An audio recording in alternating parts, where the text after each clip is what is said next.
কলেজে চান্স হবে, যে কলেজ চয়েসের বেলায় এসে বোঝা যায় যে আসলে খারাপ রেজাল্ট ফলাফলই করেছে। এখানে 1% সাকসেসিটির পিছনে আমরা সবাই করি, আমরা দেখি না যে কোথায় আমার পড়াটার গ্যাপ আছে। আমরা শুধু মনে করি যে অর্ধবার্ষিকটা পার হলে মনে হয় আমি বেঁচে গেলাম। আসলে এভাবে পড়াশোনা হয় না। তোমার পড়াশোনাটা এমন বেসিসে করতে হবে, এখানে প্রতিটা পরীক্ষা, স্কুল পরীক্ষায় তোমার 1200+ মার্ক করতে হবে।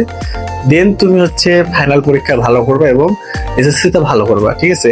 পড়াশোনার একটা স্ট্যান্ডার্ড ম্যাপ আছে। তোমার পদার্থ রসায়ন এবং জীববিজ্ঞানের জন্য আমাদের 2015 সাল থেকে শুরু করে 2025 সাল পর্যন্ত অল বোর্ড প্র্যাকটিস করতে হবে। পাশাপাশি এই বইটা, এটা কি গাণিতিক পদার্থ রসায়ন, যারা 1200+ মার্ক পায় এবং শহরের শিক্ষার্থীরা সবাই এটা করে।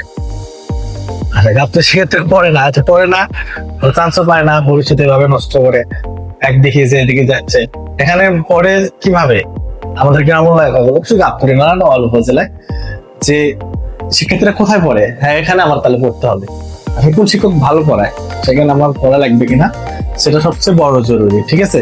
কনসেপ্ট হ্যান্ড নোট, ঠিক আছে? এই কনসেপ্ট হ্যান্ড নোট আমরা এখানে এডুকেশন কোচিং থেকে প্রদান করা হয়। কনসেপ্টটাকে সহজভাবে বোঝার জন্য আমাদের এই হ্যান্ড নোট প্রয়োজন, ঠিক আছে? আসলে জ্ঞান স্টাডির জন্য আমি এই দুটো ইউজ করছি, আর রসায়নের জন্য রসায়ন কনসেপ্ট হ্যান্ড নোট আছে, বায়োলজির জন্য বায়োলজি কনসেপ্ট। আসলে বইয়ের কোন কোন কনসেপ্ট গুলো খুবই গুরুত্বপূর্ণ, যেগুলোর উপর সব বোর্ডে আছে, একটা বোর্ডও তোমার বাদ যাবে না, সেভাবে কনসেপ্ট গুলো সাজানো হয়েছে।